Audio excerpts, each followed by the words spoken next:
Welcome to Books I Make My Husband Read, a self-described hilarious and heartfelt podcast where I, Kristy, the devoted book lover, curate an unexpected reading list for my husband, John. And that's me. In each episode, we dive into lively discussions, humorous debates, and unexpected insights on all the books Kristy just has to make me read. We're here to explore everything from your book club favorites to quirky hidden gems, challenging our perspectives and inviting you to join in on the fun. So, settle in, grab your favorite beverage, and get ready for another literary adventure.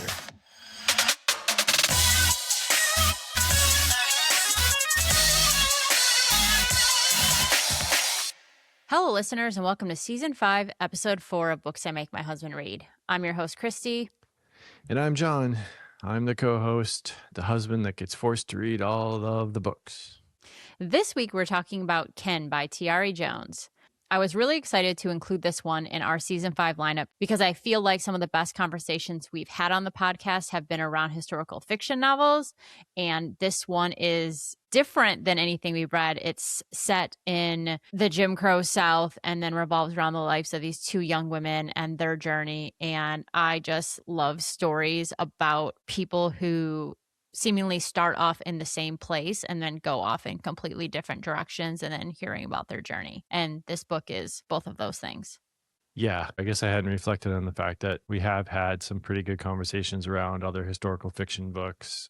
Also feel like we have good conversations whenever there are characters that have like interpersonal relationships. I feel like we have really good conversations too, which these two characters obviously have. So yeah, be interesting to see how this one pans out. So why did I pick this book for John? I've already kind of said this, but I do feel like some of the best conversations we've had have been around historical fiction novels. This is a character-driven book, which John has said he has liked, but we are actually slowly uncovering that he still needs some plot going on. So I'm not sure this met the bar for that, and we'll talk about that, but that was originally why I picked it going in. And then Tayari Jones is a new author to us, which was a big focus of this season of the podcast. Yeah, that definitely came through in this book, which before we get into all that, just a reminder for everyone of what's coming up after this book. So what are the next two books Kristy has stacked on my shelf for me to read? It's Whistler by Ann Patchett and Her Last Breath by Taylor Adams. Yeah, so I'm currently reading Whistler. I'm absolutely loving it. Another character-driven book. Yeah. We'll see how you feel about it, but I am very much enjoying it. The audio is actually by Ann Patchett herself, which I think is really, really special, and excited for that conversation and what will come of that. And then Her Last Breath, I have not read. I have actually never read anything by Taylor Adams, but I was searching for a new release for this year. I was searching for an author we haven't done. I read the summary to this. I read some of the reviews. It made me completely anxious. So I think it'll be the best kind of thriller. Oh, it's a thriller. Okay. Yes. All right, cool. Well, that is my favorite genre. And hey, make sure to drop us a line on either Instagram, TikTok, or shoot us an email at booksimakemyhusbandread@gmail.com. And you can keep up on all the other episodes that are coming up this season. By episodes, I mean books. Yes. And be sure, if you are listening on Apple Podcasts or Spotify, that you please rate and review our show. It's the best free thing you can do for us, and it does help other people find our show. It does. Okay, so this part of the show is the spoiler-free book summary. For those who may not be familiar with this book, we'll give you a little snippet on what it's about before we get into spoiler territory. So hit it. Vernice and Annie grew up next door to each other in Honeysuckle, Louisiana, bound together by proximity, by friendship, and by the particular kind of understanding that comes from two people who both know what it is to lose a mother. From that shared starting point, their lives move in completely different directions. Vernice leaves for Spelman College, where she steps into a sisterhood of powerfully connected women, marries into an affluent family, and builds something that, from the outside, looks like a solid life. Annie, on the other hand, chases her absent mother into a world of danger, love, and a fight to survive. Tayari Jones uses Honeysuckle, Louisiana as more than a setting. The time and place carry the full weight of segregation, race, class, and what it meant to be a Black woman in the American South. and Jones doesn't flinch from any of it. The story is told in alternating voices, and one of the things she does so well is give each woman a voice so specific that you never once forget whose story you're in. Kin is a story about these two women whose lives could not look more different, and the bond between them that neither distance nor time nor tragedy could fully break. It is thought provoking, evocative, and the kind of historical fiction that feels entirely alive. Alive. Whoa. Sorry, that was probably inappropriate for this kind of story. Okay, that was that book summary. Now, here is the spoiler alert. Folks, while we may not consider y'all cradle sisters like Annie and Bernice, we do consider you our found family. So if you haven't read it yet, it's time to part ways until we find each other again. All right, let's talk about our thoughts on the book. You can go first this week. Okay, my thoughts on this book. I wouldn't go so far as to say it was out of left field from other books that you've had me read. It is a historical fiction. You've had me read other ones like that before. But this one definitely felt different because of the environment and because of the characters, and it just hit differently. I appreciated the narration. I appreciated the voice acting. I listened to this one on audiobooks. The characters in the South in that time period was just very, I don't want to go so far as to say eye-opening, because obviously I know about it, read about it, et cetera. But hearing stories and hearing like characters live through it just hit differently. And I appreciated that about this pick. I did mention to you afterwards that I struggled a little bit getting through, not because I wasn't enjoying the book or I wasn't enjoying the characters. I am sort of finding that while I love character-driven books, I do also in air quotes. I don't think you can really say that anymore. I can. I will continue to say that to my dying breath. I do really enjoy the character stories, but enjoy well-developed characters within a story that has a full climax, plot, conclusion. Like, you want that in a story, and you want fully developed characters. I think to say I like character-driven stories is different, because a lot of those times those stories aren't leading anywhere. They're just on a journey, like a journey doesn't have a conclusion. This just happened during this period of time that we're writing about. Fair. I'll have to reevaluate myself. I'll take it under advisement. Yes. But I think in general, and I won't go too deep into the rest of the books, I know you've got quite more specific questions to talk about, but I love that you just open up every time and just tell me everything about the book. We could just stop the podcast there and just leave the questions out. I gave it 4 stars. I was kind of on the fence personally, a little bit between a 4 and 5, but I think for me, I gave it 4 because of that like underlying subconscious need for a plot arc or something underneath the characters. So arc, thank you. I couldn't think of the word earlier. I debated between 4 and 5 as well, and I actually still internally think it's somewhere between there. I think the writing absolutely deserves 5 stars. As I mentioned, this was my first book by Tayari Jones, and I think the writing was extraordinary. The ending landed a little softer than I expected it to. I don't want to say I've read stories like this before, but I've read stories where, you have 2 people start off in the same spot, go on different paths. Ultimately, something tragic happens to one of them based on the choices they make. So I felt we were headed in that direction. So when we got there, I felt a little underwhelmed by it. And I don't know that that's the writer's fault. I think that I read a lot. I was expecting it. And that was maybe like the one thing in my mind keeping me from giving it the 5 stars. That may be unfair, but I still think it's somewhere in between there. I don't think I really need to land on a specific one. Yeah, that actually, what you just said too, reminded me of something also. When I went into this book, I thought it would be a little bit more of like their paths would diverge and then converge again, and then like diverge again before they came back again at the ending. But it was more of just like a one-time divergence, and then they came together at the end. So I was expecting a little bit more dynamic crossover. Crossover's not right, but that's kind of what I thought going Yeah. in. All right, let's transition to some of the questions. Okay. So Vernice and Annie are raised nearly side by side, and then their lives go in completely different directions. As you were reading, did you find yourself invested in one of the characters' stories versus the other one? Invested more in one of their stories?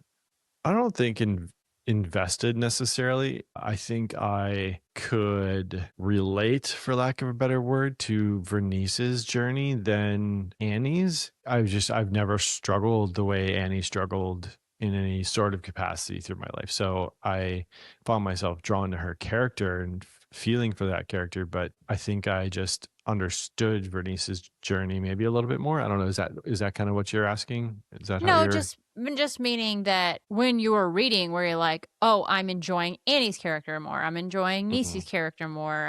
I want to get back to that chapter. I want to hear more about that." Mm, no, neither is one more than the other. I enjoyed both. They were so dramatically different that I was invested in them for different Yeah. reasons. And yeah, not one more than the other. Did you find yourself drawn towards one more than the other? I think what you were trying to say when you opened up was that I was enjoying Niecy's story more because it was her finding herself, it was exploring, it was, living in this new world and circumstance that other than what she grew up in, and really spreading her wings. Where Annie's is, in my opinion, like, you could tell it was likely going to end tragically. Like, she's searching for something that, even if she finds, she's probably going to be disappointed by. She's searching for her mother. She doesn't know at this point if her mother is even alive or not. Mm, Her mother left her as a very young child. And it wasn't that I didn't enjoy hearing her story, because I certainly did, but I felt probably I was already had my heart broken for her early on, because mm, she just makes these, it's really even hard to call them bad choices, because she's driven by something that she's just can't get out of her own way yeah. to try to find. And that's really hard. I mean, she wanted to find her mom. She wanted to know why her mom left her. She wanted to, feel loved and cherished as a child. And it was really hard for her to break free from that and find happiness in anything else. I think you're probably onto something there. I think Niecy's character was definitely more forward looking and wanting to branch out and away from the life that she grew up from and wanting something different and trying to discover who she was as a person, where Annie's character was very kind of backwards looking, trying to Yeah. find the past that she thought she'd lost and trying to reclaim it. And I think that was frustrating, even to some degree. Like, you have the handful of people in your circle who continue to tell you that, like, this person probably doesn't want to be found. Why are you Yeah. wasting your time, or whatever? And it's frustrating that she wasn't listening to those people. And you just kind of wonder, like, if she had, would her journey, how different her journey might have been. Yeah. I have some character specific questions, so, like, I'll move on. Just, I want to unpack some of what you're saying, but I think that Sure. we'll just do that. But let's switch to Niecy. So she built a life that looks successful by any means from the outside. She goes to Spelman College. She ends up marrying this affluent man, and that gives her social standing. And for all intents and purposes, ends up with, a pretty caring mother in law. Did you find yourself rooting for her, or did you feel that it was maybe not true to who she was as a person?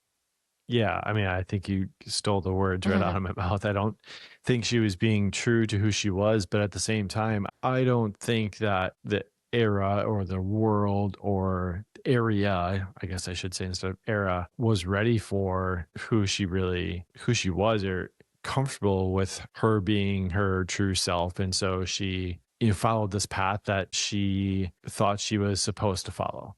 She was supposed to get married. She was supposed to have kids. She was supposed to do all these things, which we've talked about in many episodes before about, kind of our own individual journeys. And for me in particular, about having to sort of decouple the idea of who I thought I was supposed to be. And before I could, like, kind of find out who I was. And I think Vernice struggled with that too. But, in the South in that time of period. It did not appear to be like that would be a very acceptable life choice for her. Well, and it's so different. The life she ends up is so different than where she came from in Honeysuckle, Louisiana. I mean, very much still, segregation is the law of the land. She grew up seemingly without a lot of means. It sounds like her and her aunt had what they needed. And then she ends up marrying into this wealthy Black family that is very different from the life that, she grew up. And I'm not going to begin to say or even think that I'm an expert in like what the Jim Crow South looked like, but I imagine a small town in Honeysuckle, Louisiana is very different than Atlanta, Georgia, and the suburbs there, and what a wealthy Black family has there versus what they had in like a small town and what that's like. So Yeah. I just think it ends up being this completely new experience for her. And then also when we talk about being true to herself, her first roommate, which is a woman, like they end up in a relationship with each other and really, love each other. Joette wants them to come out and be a couple together. And for Niecy, that's just not a reality. And to your point, like with the era, not even taking race into consideration, like that's just wouldn't have been acceptable. Yeah. Or And accepted. accepted. Yeah. And she had her two aunts, were they? Yeah. Who were also kind of in like a closeted relationship. I think they called them aunties, but I don't think they not through were. blood. Yeah. Yeah.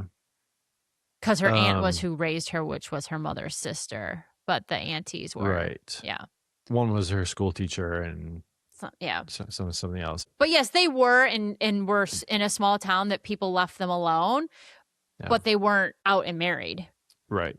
Right. And so I think she had that. I think she was happy for them, but I think she saw what they had to sort of hide and struggle with. And I don't think she wanted that for herself. Right.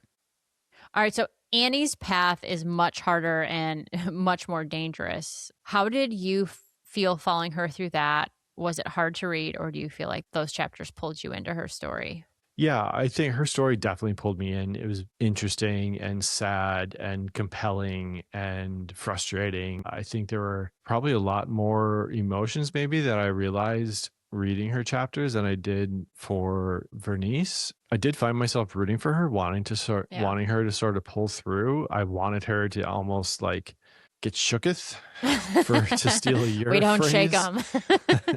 I'm like, come on, listen to your friends and like find your place instead of chasing the past kind of thing. I felt bad for Bobo, who definitely loved her and cared about her and seemed like a good man, and she just lost that because she was so hell-bent on this past. And so it was I think her chapters were definitely more emotionally challenging to read than Vernice's. I would agree with that. And just heartbreaking because, like I said, you know where this story is headed. And speaking of her friends, like these people end up not her friends at first and seem to me as a reader like bad decisions to start off with. How they essentially get in this car, they have no money, they're in this vehicle that is clearly not going to go far. It breaks down. They have to take job at a brothel. But eventually, like these people become her family. Really. Yeah. And they try to hold her accountable to moving her life forward. And like you said, like Bobo really loved her. Bobo was a good man. Like he was kind to her and good to her and, working a job and also pursuing his passions and making time for her. And she was just like really fixated on this idea of finding her mother that she couldn't move forward with her life because of that. Yeah. So the setting, the American South, segregation, what it meant to be a Black woman in that time and place is carrying a lot of the book's weight. Did that historical context land for you as a reader? Yes. Next question. Yeah. Yeah, it was incredibly heavy. I think similarly to how we talked about the island environment in Wild Dark Shore this season, I feel like the South and segregation and everything was its own character through this book as well. And it was really threaded through every decision that they kind of found themselves faced with. And that was I think you teed it up at the top of this episode, like Tayari Jones didn't whitewash any of it. Like, she hit it straight in the face. And I think I really appreciated that about the book. It made it a very compelling read. And when you stop and think about these things actually happened, Yeah. I And found probably myself even, subconsciously just shaking my head through some of the book yeah. of like, unbelievable. I definitely don't think she shied away from it, but some of the stories, like, we can't even fathom. Yeah. I didn't think of it as a character the way I felt that the island was in Wild Dark Shore, but I felt that it was a foundation almost in everything that happened. Their choices, their decision, like, is grounded and rooted in this piece that they constantly have to think about when it came to race, or when it came to, segregation, or, moving into another class. Like, there was still this foundation of that, and it is present throughout the whole book. And yeah, I don't feel like Tayari Jones shies away from it.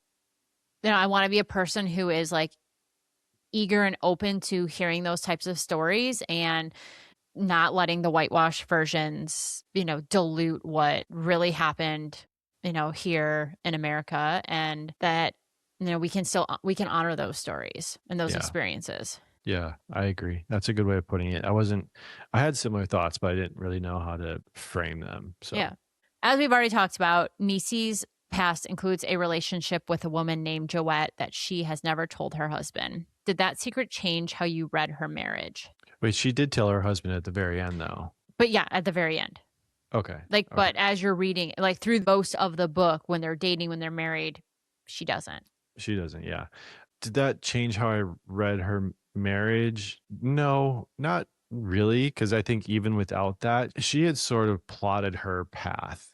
And so no matter what happened to her along the way, these are the steps that she felt was her journey to get married to a nice man, winds up being an affluent family, and have children in the house. And I don't know if this is exactly what you're asking, but like, I didn't read into the marriage any different. I think that was something that she just chose to bury, and that is what her life was going to be. I think she loved Franklin. I think she cared for him. I think she saw him as someone she could care for. I didn't think it was just a front necessarily, but I think that there was probably something that would just always be a little missing for her because of how she felt for Joette, and not just like as her seemingly first love or first relationship, but that she was a woman and all the challenges that would come along with that. I think she felt more open and free in herself with Joette. At least that's how it read. But is she And really being true to her sexuality? Is I think yeah, what you're saying. yeah, right. And I don't think she is being totally true to that. I also think there is the scene when Franklin's laying out the blueprints to their new home, and she's asking a simple question, or seemingly as on the surface a simple question about where is her sunroom going to be, or where is her space going to be. Yeah. And the reaction from the room was just like, she can't ask that, or like she shouldn't be asking that, like she should just be grateful for what is, or whatever it Yeah. was. So, and she obviously didn't have that sort of challenge of being free in her communication with Joette. Do you feel like those types of questions are because she's a woman, or because that is the dynamic in affluent families then for the time period? Both, I think, because she's a woman and because of the time period. What about you? How did you feel about reading into the marriage? I think it's kind of like last book, The Burning Side. Your partner has a whole life that you will actually never know about before they met you. And they can tell you, but you'll never seemingly understand. But also, like, not all of it is your business. I think that some people don't agree with that, but I think that our lives before we meet someone, unless it's detrimental to them, like if you have an STD, that is actually something you should absolutely share with a partner, 100%.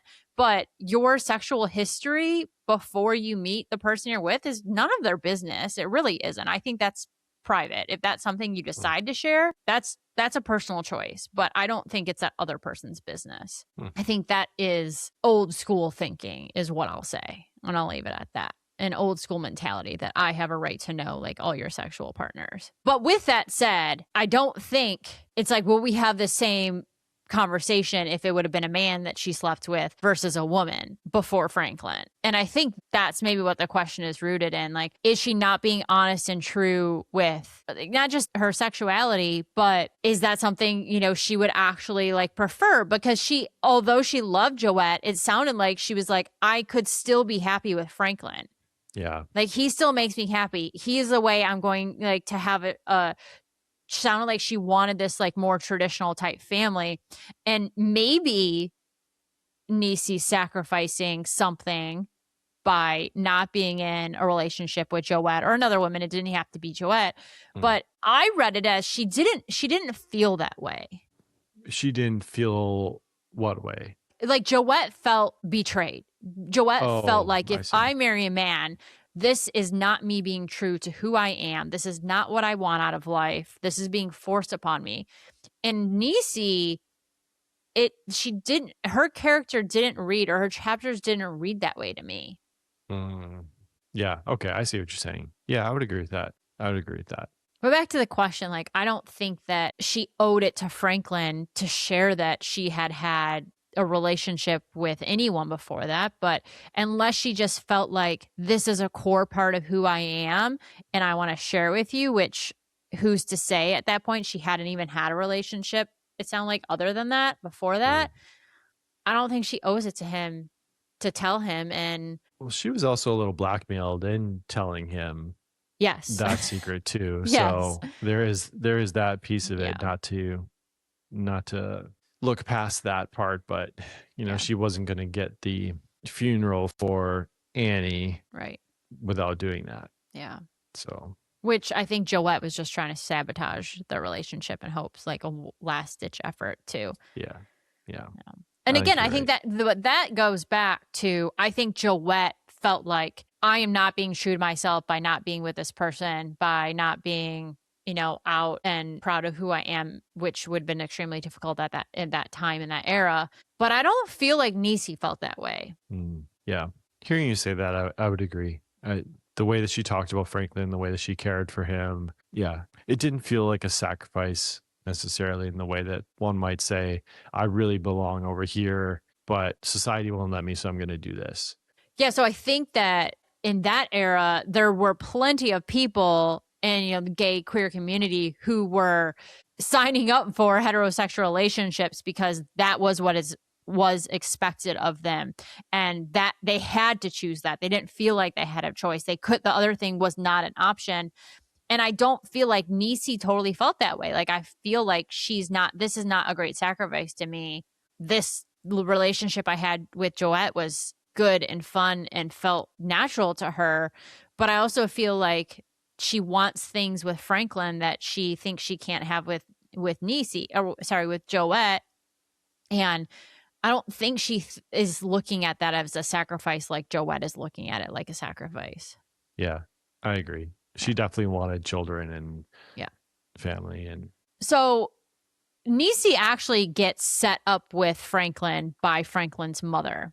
And Niecy's mother was murdered by her father. And then her father took his own life.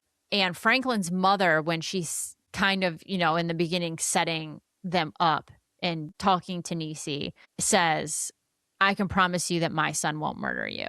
And I'm just wondering, because I have thoughts, how that landed for you.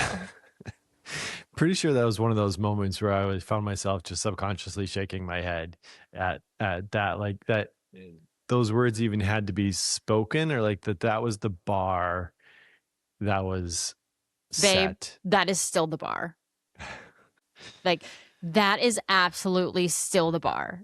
Because when men get upset with women, they get violent with them and they kill them. I mean, that's a fairly big brush you're painting with right now, but is it? I think it's broad. I'm not saying saying that most accurate. Men kill their wives, but most women who are murdered by intimate partners. Well, that we knew from Law and Order. I just said it and you said you wanted me to fact check But it. you painted it in the brush that it was always a man. It is always a man. Be the case. Okay. It's not all men, but it's always a man. Okay. Carry on with your thought, your point of view. My whole point is like that is still the bar. That is still something women are navigating. Like, is my husband going to hit me? Is my husband going to be violent with me? Like, that is something that women have to think about. I have had past relationships when I was worried because I had seen a partner act what I would say is aggressively or violently and wonder, would he do that to me? I understand. So I'm glad that made you uncomfortable. You sleep with one eye open. What was the question? Just what you thought about that sentence, because I was like, oh, whew. Yeah, that's everybody. That's all women.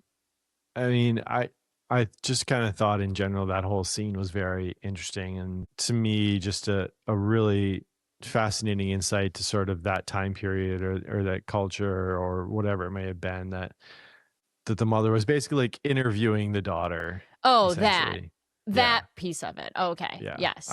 I stepped outside of that particular line. Yes. But then, yeah, I mean, part of that conversation was that line about, I can guarantee you that, my son won't murder you. So yeah. It was kind of arranged marriage. Like, she had picked her out of campus essentially, and then had her over for tea. It was like, here's my son. He won't kill you. Yeah, it was a very interesting scene. But also, I mean, for Niecy, like, she probably craved a mother figure like that. Not that she didn't think her aunt raised her poorly necessarily, but I think because she grew up without a mother, like, I think that was very compelling for her that someone like Mrs. McKinley was giving her that attention and having those conversations. Think that the story portrays it that like her aunt was very clear that she wasn't trying to be her mother. Yeah, that's true. Because there are how many times she's like, I'm terrible at speaking to children, or whatever she said. Yeah, right. Yeah. Like, I'm raising you. I'm not your mother. Yeah, that's a fair distinction. And like, she raises her and she does a good job. I mean, for all purposes, like, she ends up going to college. But as soon as that happens, like, her aunt goes back to living her life. Her own life. Like, she put her life on hold essentially for these 18 years to raise her niece. But then she's like, I got a life to live. So I completely understand that she was in a lot of ways like craving a mother, because even though her aunt was there for her, even though her aunt provided for her, like, I think it was very clear her aunt was not trying to be her mom. Yeah. Life guidance or. Yeah. Yeah. So the title of the book comes from Annie listing Niecy as her next of kin, choosing chosen family over blood. Did that land for you when you found out, or did you see that coming? Or did you already feel like it was kind of rooted in the story and it didn't need Yeah, so I didn't think it was a big surprise when it sort of uncovered itself in the end. I think they both throughout their journey sort of chose their family all the way through their lives. So yeah, I guess I don't know that I have any deeper thoughts than that. You feel like it was more rooted in like the entirety of the story versus this moment at the end. Yeah, I mean, from the very beginning, they were referring to themselves as cradle sisters, or whatever it was. They were best friends. And that bond really held throughout these very challenging times through letters, also of all. Well, they couldn't text each other again. It was over 60 years ago. So yeah, I don't have anything wiser to say than that. So. I think it was probably both. It was the showing you how they are, kin, how they are family, that it's not just blood, but then also like really cementing it that she lists her that way. It reminds me of a line from a movie that I think about all the time. I'm not kidding. I think about this line all the time. It's from Finding Forrester, when Sean Connery's character is this recluse author that writes the great American novel and then essentially becomes a hermit. And he befriends this young Black boy who is going to this prep school. Anyway, long story, he ends up writing this letter that is about himself, but has parts about, the young boy. And he says, losing family obliges us to find our family, not always a family that is our blood, but the family that can become our blood. And I think about it all the time, and I just love that freaking line. I love that whole scene. If you've seen the movie, highly recommend it. It's a really great story, but that's what I thought about when I was reading it. Right on. That is a good line. Yeah. So speaking more into the idea of, their Vernice and Annie's bond, together they survive in an enormous amount of, trauma and ups and downs. And was there a point in the book that really crystallized the bond between them for you? I guess this might be cliche, but I think that would have been when Annie wrote to Niecy that I need to leave here. Can I come stay with you? My initial reaction was actually, wow, that's really presumptuous. And I actually thought Niecy might, for a brief moment, I thought she might reject that idea, especially with the way her mother-in-law reacted to that idea and how they saw Annie and Baby Doll. But I think that was probably the moment where there was never a question in Niecy's mind, like, absolutely. Yeah. Like, without a doubt, like, I will do whatever I can to help you. I think that's probably the moment. I mean, I realize that's probably the climax of the book too, to some degree, but did you have a different moment at all, or? I would say maybe when, like you said, Franklin's mom, who's Mrs. McKinley, has made her feelings about Annie known, and that one, she just doesn't care for her, but also has made it clear that to Niecy, in not so many words, that this is a friend from your past who has taken a different path than you and doesn't have a place in your life, is what I feel like she was trying to say to her. Yeah. And those were her feelings toward her. And Niecy still gives her husband's car to Annie to go get an abortion. And I felt that was the moment when she's like, no, this person is more important to me than like all the fallout that might happen here in this family that I'm currently in. Like, I'm choosing this person. That's my family. And I'm willing to do whatever I have to do to protect her. Do you think there is a degree of Niecy knowing that like Annie doesn't have anybody else, like I'm all she has, and so there was like a responsibility there for her as well? Or I don't know that ever entered her mind. I think that, and I don't remember her saying that. I just remember this was her sister. This is a person she's willing to do anything for, despite the time and the distance between them. They still had something special. And I mean, they got through Annie essentially abandoning Niecy and her plans, although you can read that a couple ways, that Niecy was like, Annie was like, I'm never going to go do the thing that Niecy is doing. I don't want Niecy to throw her dreams away because of me. Away. Yeah. So however you want to interpret that, but I feel like she would have done anything for her. Yeah.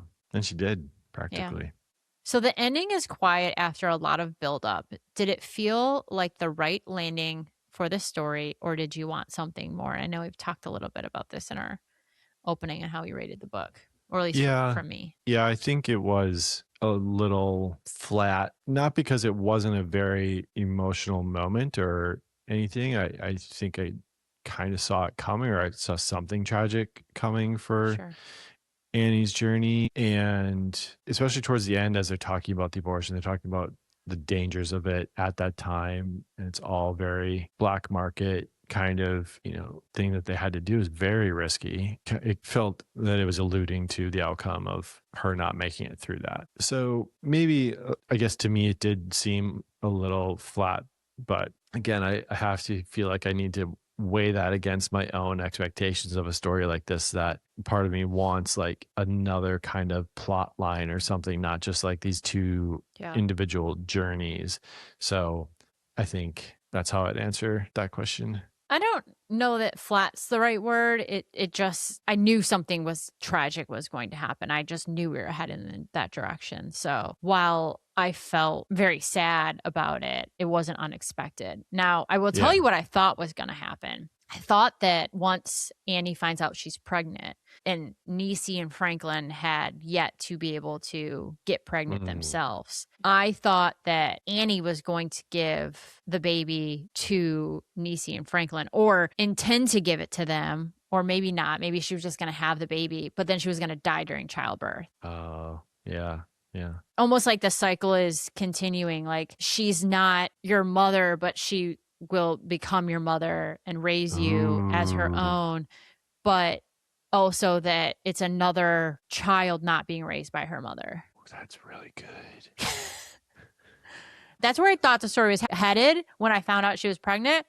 And then when it didn't, so maybe that's why I had expectations that weren't met, which is totally unfair to Tayari Jones, because that is not the story she wrote, and I should be rating it like the story she wrote. But in my head, that's what I thought was going to happen. And then when she died, I was like, well, that stinks. It would have bookended the book perfectly. So. Okay. Yeah, that's it. Oh, yeah, that is interesting. I wonder if I would have had a different reaction if that would have been the case, because that would have, you're right, here's another child who would have been raised not by their mother, but by someone else, which is exactly like the two of them. And yeah, very. Always thinking, aren't you? Always thinking up there, KP. Yep.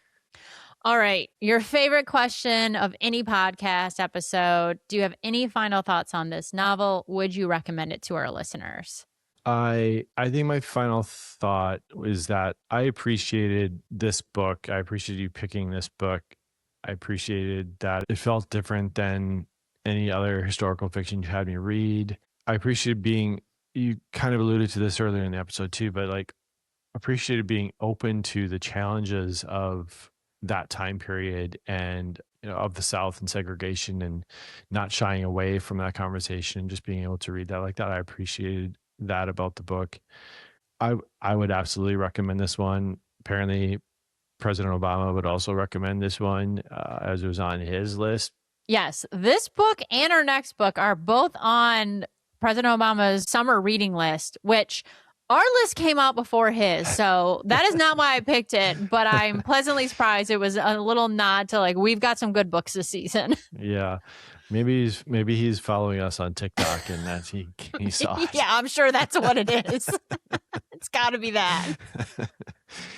Yeah. So I think like similar to the couple of others you've had me read this season, it is a character forward driven story. And so if you like books like that, you would absolutely enjoy this book as well. Yeah, I agree with that. I absolutely would recommend it for the reasons, you said. I appreciate Tayari Jones being a new author to us. I appreciate her being a different voice than we have read in the past. And I'm glad we talked about it here. And I think that, it's one of those books you should absolutely add to your reading list. Yes, I concur. And while you're adding the book to your reading list and you have that device in your hand, please go to our show page, scroll down wherever you are listening, tap the stars, and leave us a review. It is really the best free thing you can do for the show, and it helps more people find us. Yes, it does. And tell another book lover in your circle, maybe some other found family within your life. Ooh, good one. You might be able to recommend this show to. So, yes. Well, I guess that's it. This is another one in the books and back onto the shelf. Well, who knows? Maybe this will be the one your husband reads. He should. Yeah. This is a good one. Yeah. Good conversation piece. Take care. TTFN.